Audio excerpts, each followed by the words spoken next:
नमस्कार दोस्तों, आप सभी का स्वागत है आपके अपने यूट्यूब चैनल आरएस एकेडमी में। तो दोस्तों, आज से हम लोग जीके के जितने विषय हैं, जैसे हिस्ट्री है, हिस्ट्री से पूछता है, पॉलिटिक्स से पूछता है, जियोग्राफी से पूछता है, इकोनॉमिक्स से पूछता है, जीव विज्ञान बायोलॉजी से पूछता है, फिजिक्स से भी पूछता है, कंप्यूटर से भी कुछ पूछता है और विविध से पूछता ही पूछता है। ठीक है, तो सभी विषयों को हम लोग पढ़ेंगे, लेकिन एक एक विषय करके पढ़ेंगे। ठीक है, और जिस विषय को हम लोग उठाएंगे उस विषय में जितने टॉपिक हैं, हर टॉपिक से प्रश्न किस प्रकार पूछा जा रहा है और किस प्रकार पूछे गए हैं, उन सभी प्रकारों के प्रश्नों को हम लोग टच करेंगे। ठीक है, तो आज से हम लोग भारतीय राज्य व्यवस्था, पहले हम लोग भारतीय राज्य व्यवस्था के बारे में पढ़ेंगे। भारतीय राज्य व्यवस्था के जितने टॉपिक हैं, हर टॉपिक को हम लोग टच करेंगे कि उस टॉपिक से किस प्रकार से प्रश्न पूछा जा रहा है और पूछे गए हैं। ठीक है, तो आज का वीडियो बहुत ही खास होने वाला है, तो वीडियो को जरूर पूरा देखें और लोगों को शेयर जरूर करें। तो चलिए दोस्तों, शुरू करते हैं।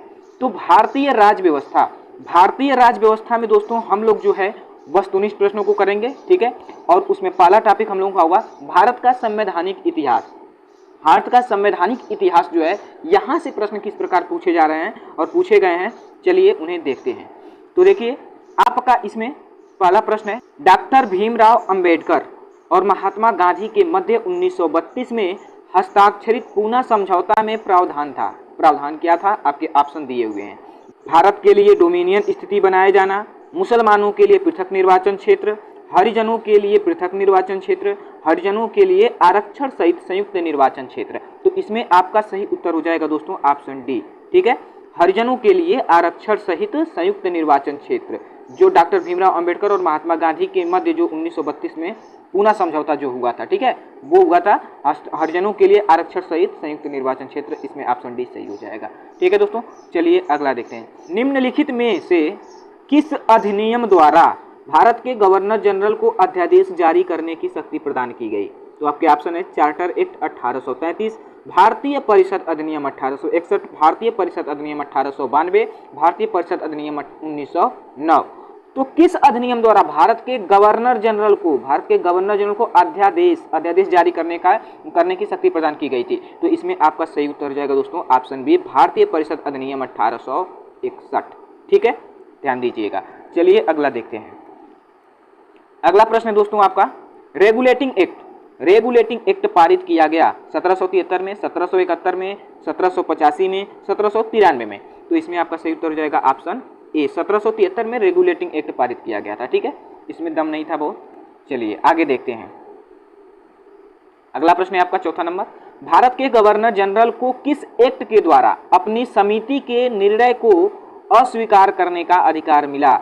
1773 का रेगुलेटिंग एक्ट, 1784 का पिट्स इंडिया एक्ट, 1786 का एमेंडमेंट एक्ट या 1813 का चार्टर एक्ट। कहने का मतलब है कि भारत के गवर्नर जनरल को किस एक्ट के द्वारा जो है अपनी समिति के निर्णय को अस्वीकार करने का अधिकार मिला था? तो किसके एक्ट के द्वारा? तो 1786 का एक्ट, एमेंडमेंट एक्ट के द्वारा। ठीक है, तो इसमें ऑप्शन सी सही हो जाएगा, 1786 का एमेंडमेंट एक्ट। ठीक है, चलिए आगे देखते हैं।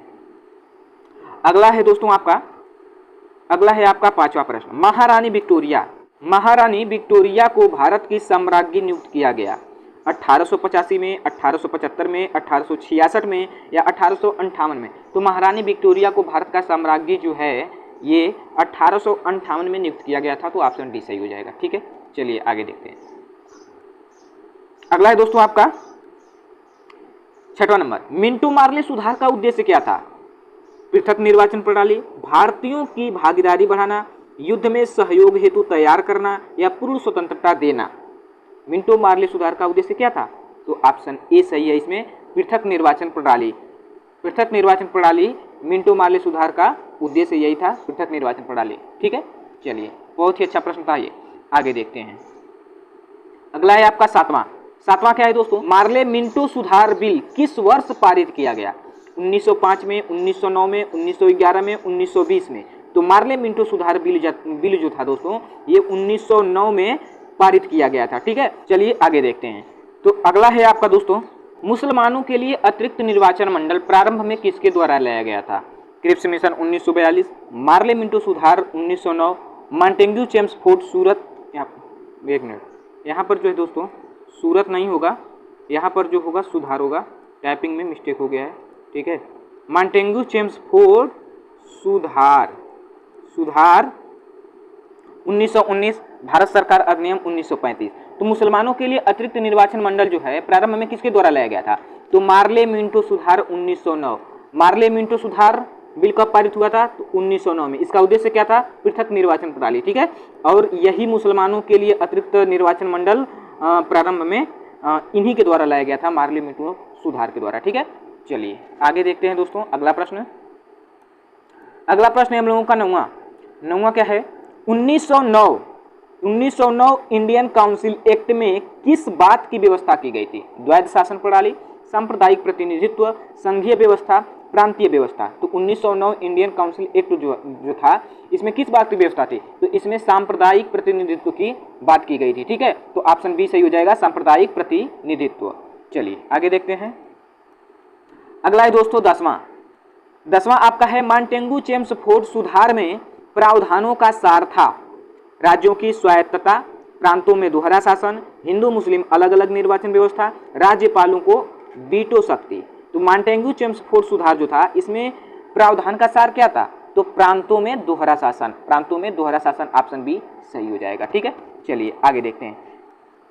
तो भारतीय संविधान का जो इतिहास है दोस्तों वहां से ऐसे ही प्रश्नों को पूछा जाता है, ठीक है। अब देखिए अगला क्या है 11वां। 1946 का कैबिनेट मिशन 3 मंत्रियों से गठित था, निम्नलिखित में से कौन इसका सदस्य नहीं था? 1946 में जो कैबिनेट मिशन बना था उसमें 3 मंत्री थे, उनमें से 3 मंत्री थे और आपको ऑप्शन दिया है, पूछ रहा है कि इनमें से कौन सा सदस्य नहीं था।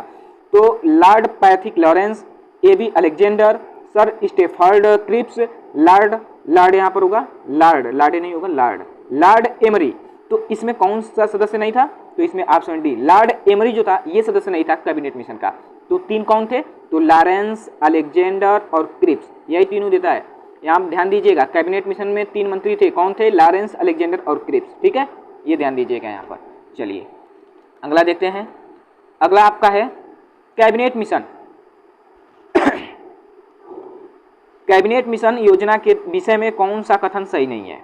प्रांतीय समूहीकरण, भारतीय सदस्यों वाला अंतरिम मंत्रिमंडल, पाकिस्तान की स्वीकृति, संविधान का निर्माण अधिकार। तो कैबिनेट मिशन योजना जो था उसके विषय में कौन सा कथन इसमें सही नहीं है? तो इसमें ऑप्शन सी वाला सही हो जाएगा कि पाकिस्तान की स्वीकृति, ये कैबिनेट मिशन योजना के विषय में नहीं था, पाकिस्तान की स्वीकृति, ठीक है। तो ऑप्शन सी इसमें सही हो जाएगा। बकिया प्रांतीय समूहीकरण, भारतीय सदस्यों वाला अंतरिम मंत्रिमंडल, संविधान का निर्माण अधिकार, ये कैबिनेट मिशन की योजना के विषय में था, ठीक है। चलिए आगे देखते हैं। तो आपका 13वां प्रश्न है भारत का संविधान लागू होने तक स्वतंत्रता के पश्चात इसका शासन किसके अंतर्गत चलाया गया?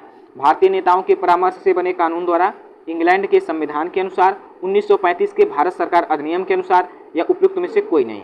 तो भारत का संविधान लागू होने तक स्वतंत्रता के पश्चात जो है 1935 के भारत सरकार अधिनियम के अनुसार चलाया गया था, ठीक है। तो इसमें ऑप्शन सी सही हो जाएगा, 1935 के भारत सरकार अधिनियम के अनुसार। चलिए आगे देखते हैं। अगला है आपका 14वां प्रश्न। नंबर 14 है भारतीयों को वर्ष 1947 में सार्वभौम सत्ता सौंपने की योजना निम्न में से किस नाम से जानी गई? डुरंड योजना, मिंटो मार्ले योजना, माउंटबेटन योजना, बेबेल योजना। तो भारतीयों को वर्ष 1947 में सार्वभौम सत्ता सौंपने की योजना जो थी ये किसके नाम से जानी गई? तो माउंटबेटन योजना, ठीक है, माउंटबेटन। तो इसमें ऑप्शन सी से हो जाएगा माउंटबेटन योजना। चलिए आगे देखते हैं। अगला है दोस्तों 15वां है आपका अखिल भारतीय महासंघ स्थापित करने का प्रावधान शामिल किया गया था। भारत सरकार अधिनियम 1935, अगस्त प्रस्ताव 1940, भारत सरकार अधिनियम 1919, कैबिनेट मिशन प्रस्ताव 1946।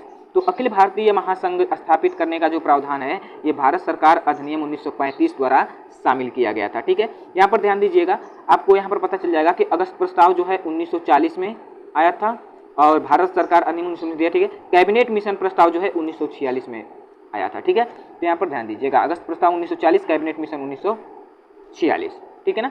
चलिए अगला देखते हैं। अगला है आपका 16वां प्रश्न। 16वां प्रश्न है निम्नलिखित में से किस अधिनियम ने केंद्र में द्वैध शासन प्रणाली को स्थापित किया? तो भारत सरकार अधिनियम 1935, भारत परिषद अधिनियम 1909, भारत सरकार अधिनियम 1991 या भारत परिषद अधिनियम 1992। तो यहाँ पर जो है द्वैध शासन प्रणाली को स्थापित किया गया था भारत सरकार अधिनियम 1935 द्वारा, ठीक है। तो इसमें ऑप्शन ए सही हो जाएगा। चलिए अगला देखते हैं। अगला है आपका दोस्तों 17वां 17वां है कि संघीय प्रणाली का पहला प्रयास भारत सरकार अधिनियम खाली स्थान है द्वारा किया गया था। तो संघीय प्रणाली का पहला प्रयास जो है भारत सरकार अधिनियम 1935 द्वारा किया गया था। इसमें ऑप्शन बी सही हो जाएगा 1935। चलिए आगे देखते हैं। अगला है आपका, किस अधिनियम की प्रमुख विशेषता प्रांतीय स्वायत्तता थी? 1935, 1919, 1904, 1858। तो किस अधिनियम की प्रमुख विशेषता प्रांतीय स्वायत्तता थी? तो 1935। ठीक है, तो इसमें ऑप्शन ए सही हो जाएगा 1935 अधिनियम की। ठीक है, प्रमुख विशेषता प्रांतीय स्वायत्तता थी। चलिए आगे देखते हैं दोस्तों। अगला है आपका 19वां प्रश्न। 19वां है, भारत में सचिव का पद किसके द्वारा निर्मित किया गया था? मार्ले मिंटो सुधार 1909, भारत सरकार अधिनियम 1858, भारत परिषद अधिनियम 1861 या मॉन्टेग्यू चेम्सफोर्ड सुधार। तो भारत में सचिव का जो पद था ये भारत सरकार अधिनियम 1858 के द्वारा निर्मित किया गया था। ठीक है, तो इसमें ऑप्शन बी सही हो जाएगा, भारत सरकार अधिनियम 1858। तो ये था हमारा भारतीय संविधान के इतिहास से संबंधित प्रश्न। तो वीडियो कैसा लगा दोस्तों? अगर वीडियो अच्छा लगा हो तो वीडियो को लाइक और शेयर जरूर करें। तो अगले वीडियो में हम लोग संविधान सभा से संबंधित प्रश्नों को पढ़ेंगे कि संविधान सभा से जो प्रश्न हैं किस प्रकार से पूछे जा रहे हैं और पूछे गए हैं। इसलिए चैनल को सब्सक्राइब जरूर कर लीजिएगा और बेल आइकन जरूर दबा दीजिएगा ताकि मैं अगली वीडियो अपलोड करूं तो वो वीडियो सबसे पहले आपके यहाँ पहुंचे। तो चलिए दोस्तों, मिलते रहेंगे अगले वीडियो में।